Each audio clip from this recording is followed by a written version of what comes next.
Technology is considered the number one solution to business operations to obtain best results.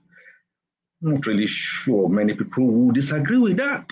Of course, comes with better communication with customers, the efficiency of services, security, and of course, provide solutions to our time management, collaboration, and of course, labor shortages are some of the many benefits of technology to business. The trends that we have seen with technology over time has helped to business include, but not necessarily limited to videos for better promotion, apply conversational platforms, creating event drivers, apps and analytics, marketing automation tools, adaptive security, social selling, content marketing, value billing systems, and of course, digital recruitment. Joining me in our interview segments to throw deeper insight into these techie trends and the impacts they have on the global accountancy profession is Tolu Akin-Olugbemi CPA, FCA. And we shall be unveiling more about our guests shortly. Also, in this segment, we are going to be telling you of our adverts. Please take very good notes to take those numbers and the details down. You can advertise your product and services here. ICAN on Air reaches far and wide and will be able to take your products and services to wider niches that you could ever imagine. And of course, we are going to be having some social diaries. We are going to also be talking about a key and very important event on our social diary as it's going to happen towards the end of the month. Please take note. Stay on, stay put. We shall soon be back.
Yes, we start with a few news tidbits that we need to avail you of.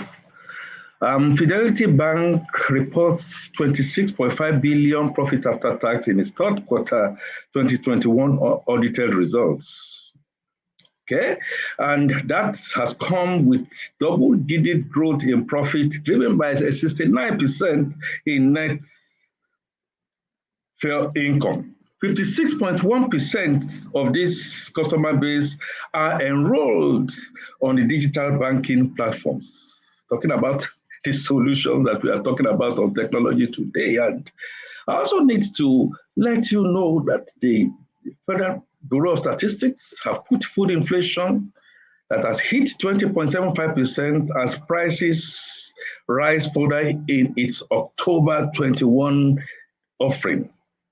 This will be the 24th consecutive month of rising prices, which further has increased the food basket inflation beyond the reach of the common man. However, annual headline inflation rate continues on its downward trend to 15.99% in October from 16.63% in September.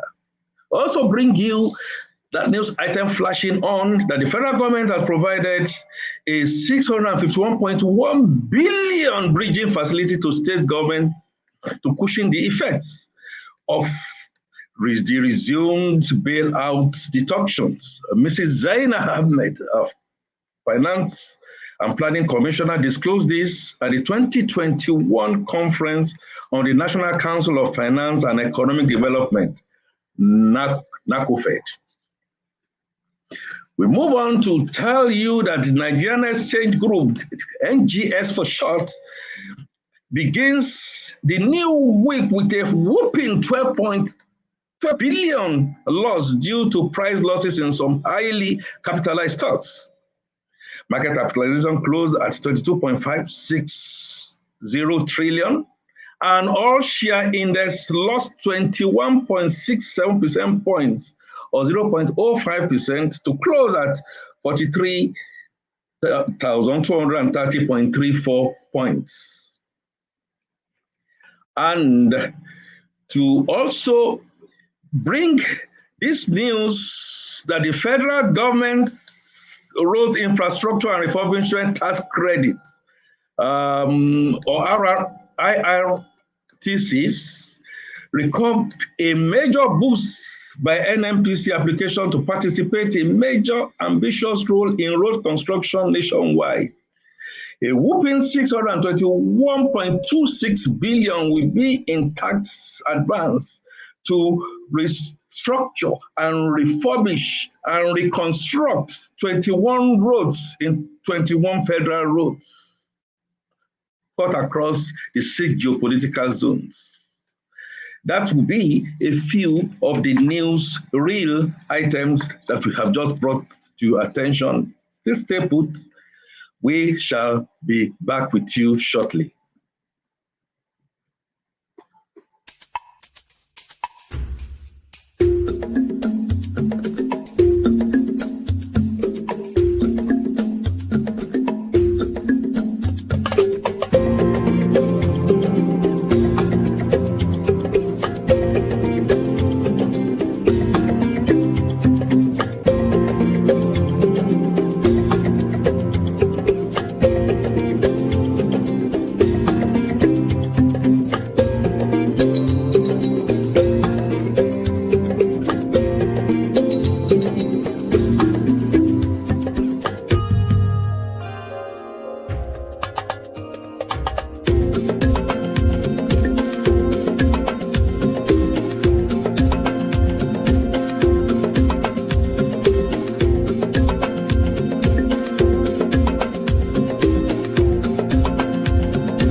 Thank you for hanging on. And please join me in welcoming our guest that's just been unveiled, Mr. Tolu Akin-Olugbemi. You are most welcome to ICAN on Air. It is my pleasure to be here. By the way, Mr. Akin-Olugbemi, how are things across the oceans? And looking at the fact that we are going to be looking at technology today, and I wonder how excited you are to just unveil to us what you are packed full of in that area of technology. How are things? Yeah, first of all, I'm thrilled to be here. I'm based here in Chicago. And if you follow the weather in Chicago, you know Chicago is typically referred to as the Windy City. As I look outside right now, there are flurries of snow. So I'm looking to, first of all, tap some of the sunshine and sunlight and warmth from Lagos. And, you know, as one of the wonders of technology today is this show we're having. 4 or 5 years ago, it would have been impossible for me to sit right across the screen from you here, and the audience from wide and far beyond just joining us at a click of a mouse. So that's the amazing power of technology we're seeing today. Amazing is the name of the game. Well, we just quickly look at the global accountancy profession and how technology trends have been. Now, in the last 10 years, technology has virtually reshaped and is still reshaping business models and practices of various professions, of which ours is primus inter pares. Now, in your view, how has technology been shaping the global accountancy profession, and how do you foresee an end to this change in the near term? You're very correct. The impact technology on accounting has not just started. It's been long and running. What has actually changed? Remember, from the days of 1, 2, 3 to advancements in Excel and VLOOKUPs and macros, we've been having advances in technology. What has actually transformed the whole landscape really is the advancement and enablement of cloud technologies. So cloud technologies really has become the game changer. And really, there are really 3 reasons why cloud technology essentially came into the scene and became dominant. So the first most important enabler for cloud technology was the diminished cost of storage. Remember back then when you would, you buy a big hard drive and how much data you could store in that hard drive, cost of storage has plummeted. That is all the free email service, you get all the free services, Facebook, LinkedIn, because cost of storage for them has pretty much, gone into pennies. The second enabler is the speed and capacity of processors. Processors, remember back then, what your computers used to look like. It is amazing to think that just the iPhone is actually a lot more powerful in terms of processing speed than the big computers you have on your desk a couple of years back. So the size and speed of the processor has been another enabler. The third enabler that converged to make all this a reality is the broadband speed. Remember back then, when the internet first came, to download a picture, you would wait before the picture came. You will go and eat. Buffering, yes. But now, still the speed is increasing. We're talking about 5G, 4G, So those 3 things pretty much converged and enabled cloud technologies. Cloud technology became a game changer because what it typically did was unshackle the IT environment from the constraints of the premise architecture. On-premise architecture pretty much meant every computer needed to sit in a physical location connected, by wire or one way or the other.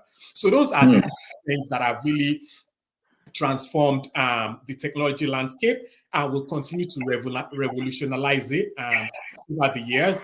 I want to make one final point. The big The big game changer that is still out there and evolving is artificial intelligence. And for lack of better understanding, a lot of people just refer to, there's some background noise there. A lot of people just refer to artificial intelligence, very, very natively. But artificial intelligence consists of a couple of levels. So the first level in artificial intelligence typically is machine learning. And essentially, it is the computer learning from your activities and getting smarter and teaching itself. And then it progresses to the next level of predictive analytics, where the computer learns from you and also uses external information such as weather patterns, exchange rates, and combines those together to predict into the future. That is predictive analytics. The next level is NLP, which is called natural language processing. That is when you are speaking to a computer in a very conversational manner. You do not even understand or realize that you are talking to a computer because it understands you and is speaking to you. The final level is visual recognition. Visual recognition is when the computer actually looks at you, looks at image, makes inferences from those images and video, and begin to kind of provide insights and analysis from those. Thank you. Super. Great expositions there. I allowed that to go around. Now from machine, let's get back to the human aspect, because I know that analysts have indicated that technology will continue to increase the level of automation. I'd like to expatiated, reduce human involvement in various value creating processes. Now, if this view is correct, and I believe it is a tech enabler or an usurper of the functions of the professional accountant? And is this increasing trend towards automation not a direct threat to the global accountancy profession? Yeah, thank you for that question. That is a misconstrued concept. Technology is not usurping jobs. But what we must be very bold and honest with ourselves about is technology is here to cause a displacement. And displacement essentially means there will be losers and winners. Winners are the ones that understand that digital transformation is a tsunami. A tsunami is like, just imagine back in the days when we had those waves in Babbage. When you have a wave coming at you in Babbage, you don't swim into the wave, but you lean on the wave and the wave carries you over. So the losers are going to be the ones that try to swim against the tide of technology. The winners are going to be the ones that embrace it and pick an area of specialization. Now, when I talk about specialization in digital transformation, there are three clear parts. The first and most important part, which is never going to go away, is the technical area. The technical area are the people that have the domain knowledge. So those are what we are finding out is organizations are creating accounting centers of excellence, tax centers of excellence, treasury centers of excellence. This is where you house the brain power in the organization. Those are the people that become the experts in the technical knowledge of that domain area. You're never going to teach a computer the intricacies of IFRS. You're never going to teach a computer the intricacies of FAST 52. You're never going to teach a computer the intricacies of some treasury, aspects of cash management. So you are still going to have the domain area technical subject matter experts, but these are going to be very few and they are going to be concentrated. The other two areas are the technology domains. Within the technology domains, you are going to have people that careers to become solution architects or solution developers.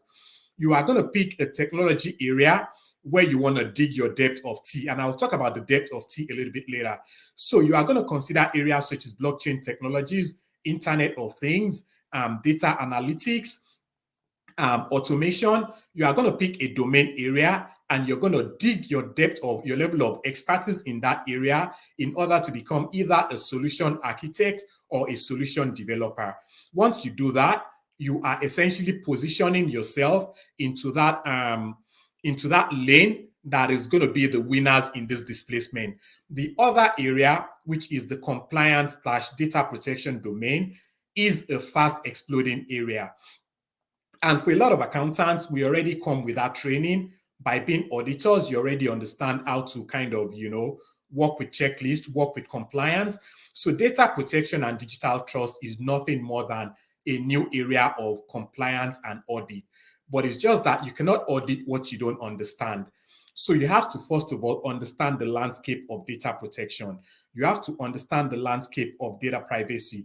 You have to understand the law. You have to understand what is meant by data subjects. You have to understand what is meant by data controllers. You have to understand what it means to be a data protection officer. And then once you are essentially properly skilled in those areas, the future is yours to become, to offer data protection as a service and even become data protection officers. So essentially, this is another area which is essentially the compliance and digital trust track. So if I kind of sum it up, there are really three clear parts.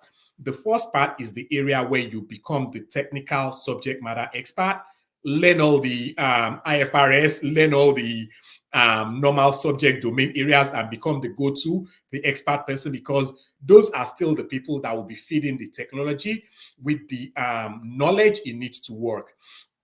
The second area is to pick the technology track, where you pick a technology area where you dig your depth of tea, blockchain, IoT, automation. And then the third area is the compliance and digital trust track. Thank you. Sorry, you've gone on mute. Thank you very much, Mr. Akin-Olugbemi. Sorry about that. I need to thank you for accentuating those areas, looking around into the forensics, and that you made that point very clear. I think it needs to be accentuated, that the technology trends that we are seeing globally impacting the accountancy profession also contains marked positives for professional accountants. Thank you very much. Now, if you look at the fourth industrial revolution, occasioned a lot of technical issues, and many rightly perhaps believe that a lot of professional accountants will lose their jobs. That fear kept on being there. Now, fourth industrial revolution, are these fears justifiable? And what are the promises of disruptive technology? Yes, the fear, like I said, for if you do nothing, the fear is real. But if you position yourself to harvest the opportunities here, the opportunities and possibilities are limitless. The world is yours, and not just literally, because now one of the realities of COVID-19 is that it has opened up the possibilities of remote work far and wide beyond even all of our wildest imagination. You can sit in Nigeria and take a project in Dubai. You can sit in Nigeria and take a project in California, because what essentially they're looking for are those skill set. And again, now I will talk a little bit more about what I call the depth of T. If you imagine the capital letter T, the capital letter T has a flat surface, and then it has a depth. So essentially, what your accounting degree and ICAN and BSc and everything has done for you is giving you the surface of that letter T. So you have the general knowledge, and that is what qualifies you. Now you need to pick one of those domain areas and dig your depth of T. So you can dig a domain area in being certified in data privacy and protection. You can dig a domain area in being certified in Internet of Things. You can dig a domain area in being certified in automation. You can dig a domain area in being certified in analytics. So you essentially need to pick which area you want to specialize. And you can pick your domain area in being a subject matter expert. That means essentially you will keep researching, you will keep being on top of what is going on in your field. But essentially what has happened right now is it is no longer enough to sit at the top of the T. What we have all done over the years is we've sat on the top of the T. We've done ICAN, we've gotten BSc, we've gotten masters, and we are at that coasting level where a T, the top of the T, is sufficient to take you wherever you need to go. But now you need to start digging a depth of T. Pick a domain area. It's not that intimidating or daunting. Once you pick a domain area, you learn gradually, you attend webinars, and they're not expensive. You attend webinars, there are a lot of these free webinars out there. You attend those webinars, you gain knowledge, and when you feel confident enough, you may take a certification, or you may not even need to take a certification. So really, And again, to sum up, technology is not displacing, is not taking jobs. Rather, it is creating opportunities for those that, are ready to embrace it.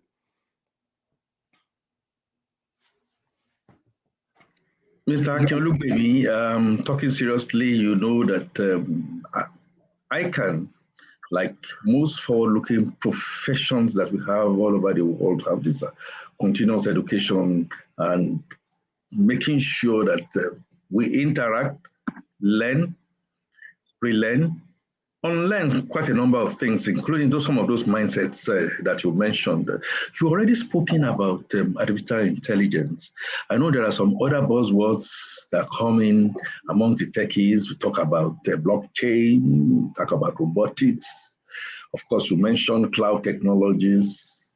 In the value creation chain. Now, I'd like to ask you, to what extent have these technologies impacted the global accountancy profession generally, other than what you have said? And what is your assessment of their impact on the accountancy profession in Nigeria? Yeah, had an unbelievable impact, phenomenal impact on the global accounting profession. And what actually has, again, they say everybody's, somebody's misfortune is another person's opportunity. COVID-19, unfortunately, God bless and keep the soul of all those that, we lost to COVID-19. COVID-19, unfortunately, caused a lot of casualties, but it also created a lot of opportunities because of the mindset to remote work. Right. And so if you kind of look at the possibilities today in this technology environment, what we are experiencing today, the opportunity Nigeria has today is similar to the opportunity Nigerian accountants have today is similar to the opportunities that the Nigerian operating environment had with the introduction of GSM. What GSM did was it allowed the Nigerian telecommunication environment to leapfrog decades of development and become, at par with the industrialized companies. I used to work for Verizon, and I knew how much it took us. Verizon actually is one of the biggest, if not the biggest, telecommunication company in the USA. Back then, I used to work for distribution, and we used to go and deploy switches in different cities in America to expand the network. And I knew how much it cost to deploy a switch. What GSM did was it bypassed all that for Nigeria, and Nigeria was able to leapfrog into that space. So what this in Nigeria is also creating a similar landscape. We help Nigeria is one of the biggest users of Bitcoin, and Bitcoin is an example of blockchain technologies because cryptocurrency, but it's just what has become, sort of synonymous with blockchain. The second one just launched digital eNaira. eNaira is based on the blockchain technology itself. And one area which a lot of people have not heard about, which you probably start hearing about soon, is there is a company already in Nigeria deploying blockchain technology for land registry. So now states are going to start using, you know what blockchain is?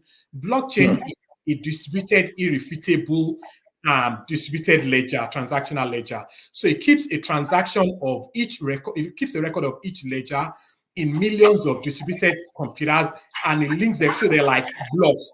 And then what links them is chain. So that's why it's called the blockchain, because these records are stored in millions of computers and they cannot be repudiated. So essentially, by deploying this technology into land registry, the question of land dispute becomes a thing of the past. The history and of each piece of land becomes irrefutable. So that's one example of where you begin to see that in Nigeria. One other area that you start seeing is back in the days, we used to go on physical inventory and count a lot of things that were physical in nature. Now we have drone technologies that are being deployed with Internet of Things to count those items. Now we have drone technologies that are being used for crop insurance. So now you want AXA Mansard or Nikon to insure your crops. You don't just sit in the farm and send an estimate to AXA Mansard or Nikon. They're going to take the geographic location of your drone of your farm. they're going to send a drone operator to fly a drone over your farm, record all the digital images, and be able to give you a crop quote and estimate. Fantastic point, Mr. Akin-Olugbemi. That is good, but considering how unethical hackers are compromising various data security technologies, shouldn't the global accountancy profession be concerned? And how do you think the professional accountants had helped the organization to overcome this value eroding and survival threatening challenge? Yes, so again, an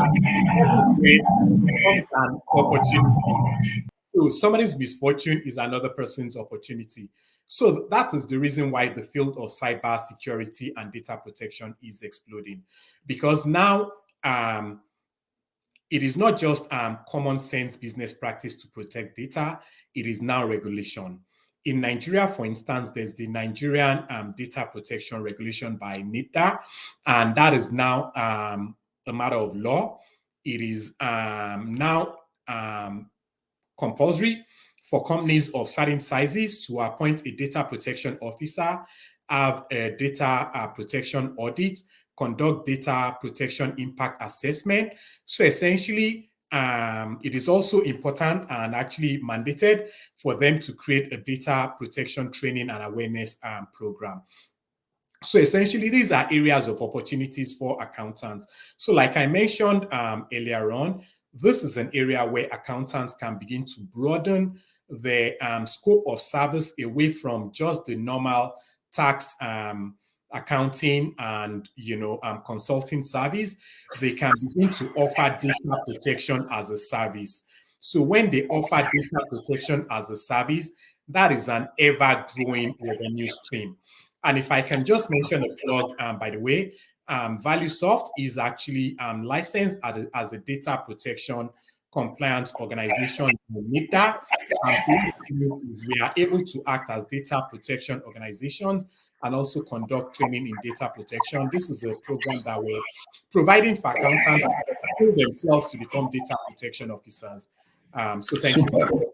Awesome point, Mr. Akin-Olugbemi. I mean, you're taking us right into the depth. But despite the clamor for harmonization of reporting standards and adoption of the International Financial Reporting Standard, IFRS, by about 110 countries at my last count, there are still lots of divergences, especially between the US and Europe.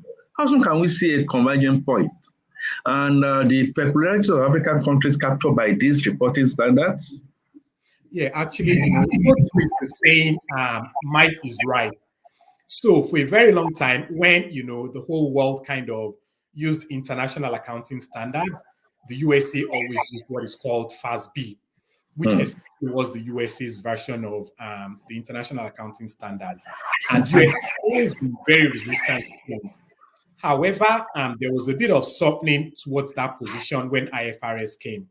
The US decided to adopt IFRS, but it gave a very, very long timeline for adoption. So it is not a question of if, it is a question of when.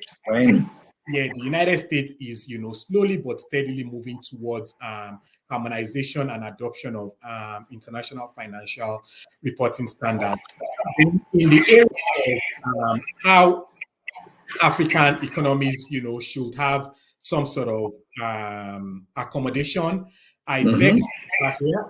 And the reason I say that is we have some of the smartest professionals in Africa. We see Africans that are doing, African and Nigerians that are doing phenomenal things in their field. So to even create that, premise that we need to be accommodated is not something that should be entertained. The principles of accounting do not change. Prudence is prudence. Conservatism is conservatism. Substance over form is substance over form. Whether you're in Nigeria or you're in Toronto, those principles are the same. So there should not be any accommodation. Yes, there may be some sort of adjustments when it comes to, the rapid cost of inflation and foreign currency devaluation. There may be a need for accommodation in those areas because that is one area where we tend to suffer quite a bit because our currencies tend to devalue a lot more rapidly than other currencies. So that is an area where we need to kind of, be cognizant of. And finally, we want to have a level playing field when it comes to interpretation of financial statements. A couple of Nigerian companies are becoming what they call now, in the tech space, you raise a lot of money, you become assigned, a category. Nigerian companies are beginning to raise money hugely in the capital market. And what you do not want is for interpreters of those financial statements or investors to start kind of using a sort of veiled interpretation to look at financial statements coming out of Nigeria or Africa. They need to be able to look at them with the lens of, uniformity. Thank you. Excellent point. And I'm going to help you bury that. I'm a Nigerian accountant just like you, and having gone through ICAN, you know what ICAN has been, not only in sub-Saharan Africa, but the very best of the very best that we parade everywhere and anywhere. So just accentuating your point about the fact that we are amongst the most brilliant and the most resilient that you can find anywhere in the world. We're going to take a short break now, and when we come back, we will be fielding a few more questions. And I'd like to tell our online viewers and participants, please stay on, don't go nowhere. We shall soon be back.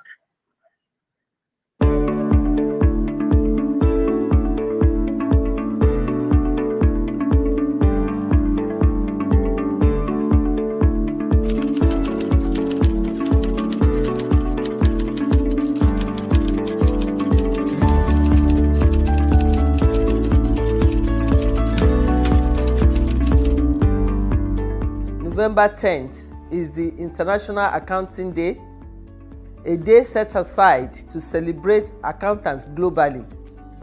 I joined IFAC, Chartered Accountants Worldwide, PAFA, and ABWA to felicitate with the 3 million professional accountants globally and the 53,000 ICAN members on this special occasion of the International Accounting Day 2021. Professional accountants are valuable assets to organizations and the entire economy. We function as independent auditors, accountants, tax professionals, directors, internal auditor, chief financial officers, and vast array of other roles in businesses, public sector, not-for-profit sector, academia, and others. Accounting has been my life. The trainings we get as an accountant actually instills discipline, courage, and ingenuity in whatever we do. And the trainings we get as chartered accountants actually makes the difference in whatever we do. As chartered accountants, we're expected to operate and do all our things in the public interest. The accounting profession in Nigeria has developed over the years. We are proud of the achievements we have made, and we are encouraging the young ones to embrace this particular profession.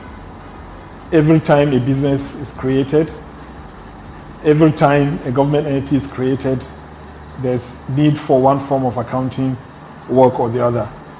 It's a profession that will continue to grow into the foreseeable future. I enjoin all accountants to cherish the moment and continue to be the accountants that they are. Within the Institute of Chartered Accountants of Nigeria, we continue to maintain our motto, accuracy and integrity in the public interest work that we do. And I hope that all accountants will join suit on this day as we celebrate World Accounting Day.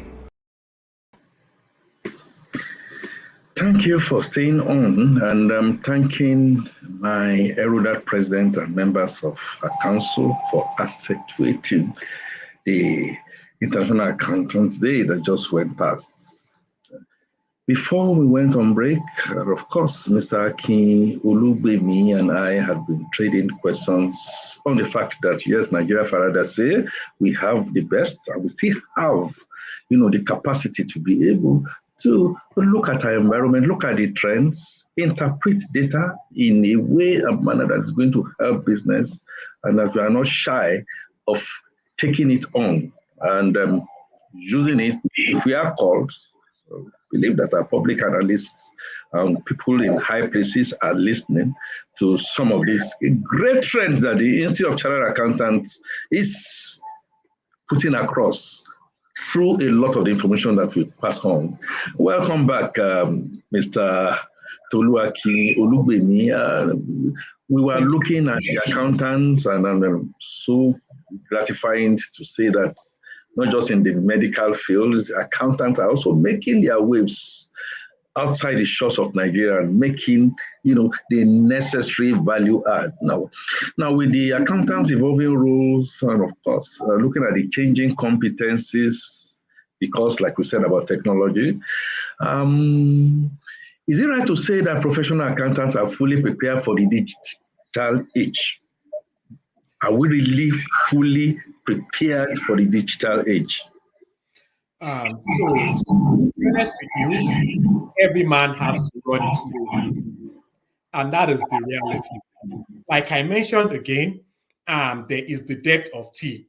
So the surface of the tea, we all have been prepared with the top of the tea. So we all have those, enabling, skills, capabilities.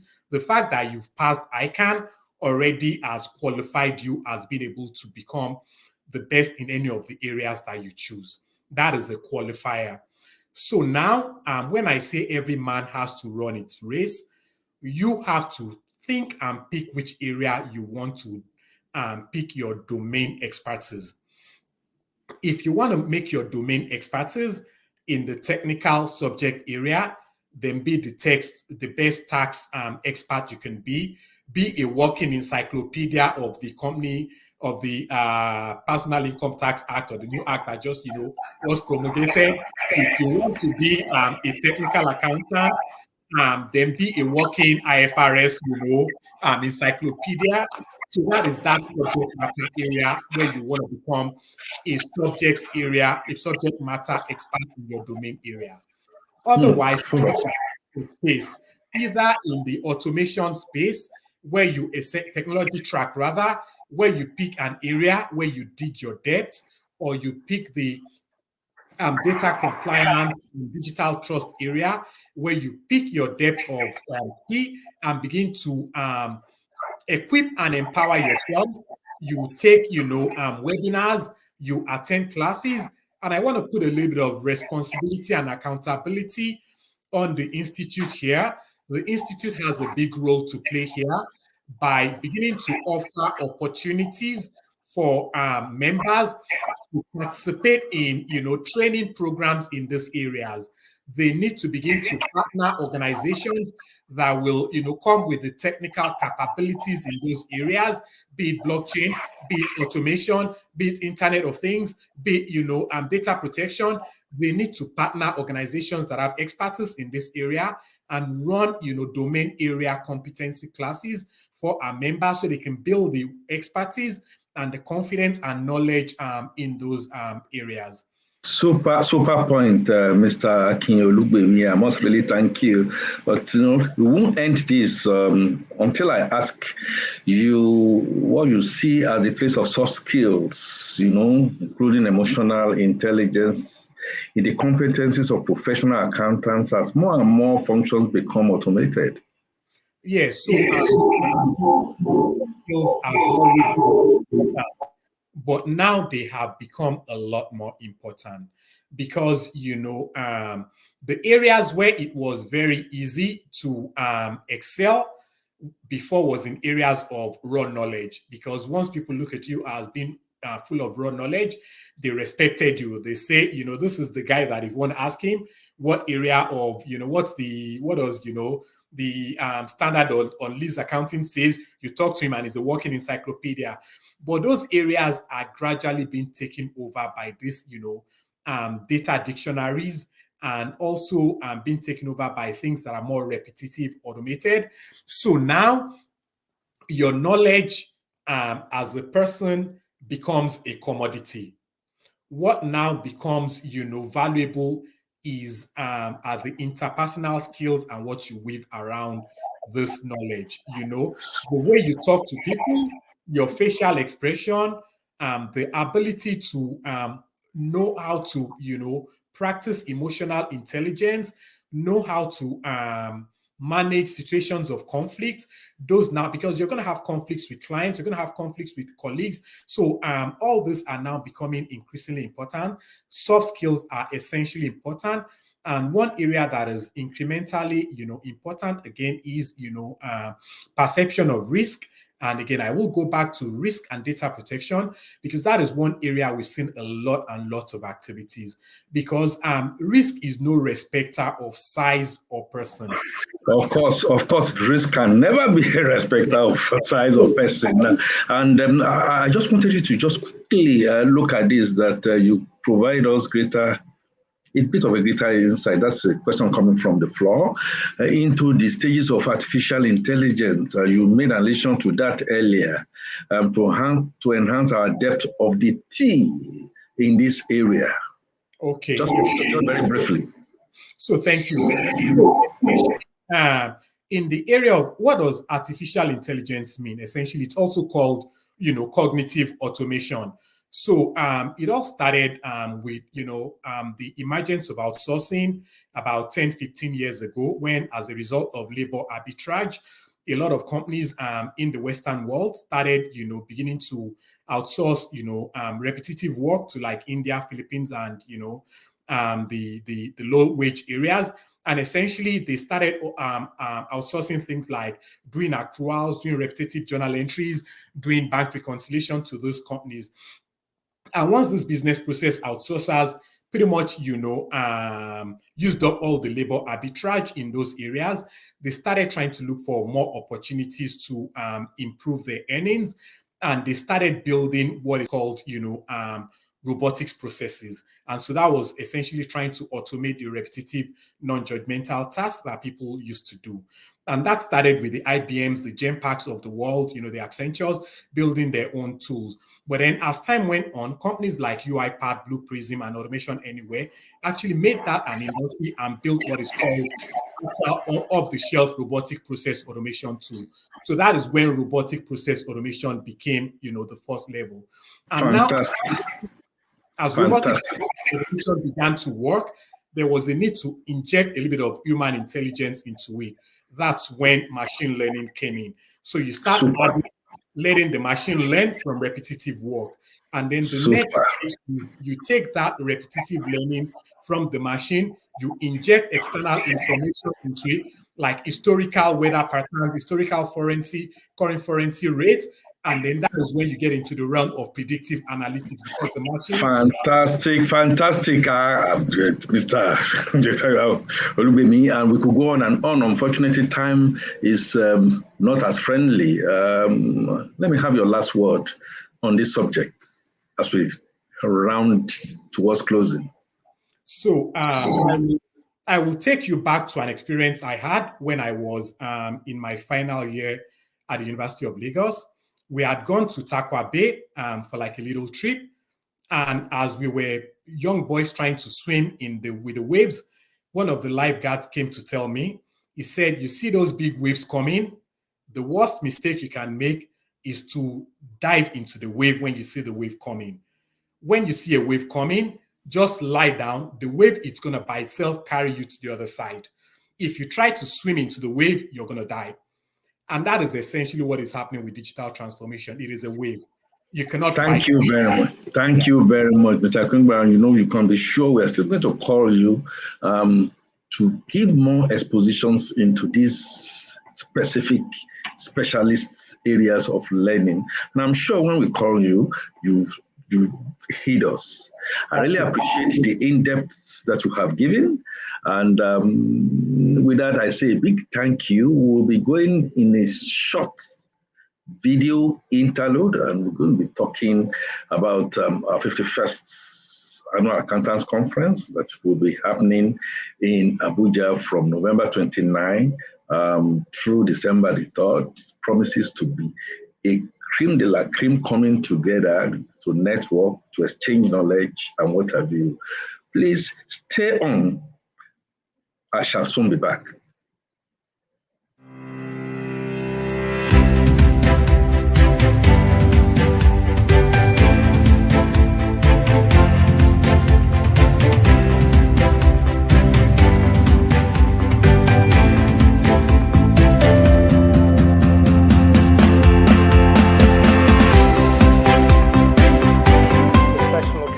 Are necessary to drive economic growth and in support of the public interest.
Thank you for staying on. I'd like to acknowledge all listeners and those who tune in with your very nice comments, taking them, including your questions.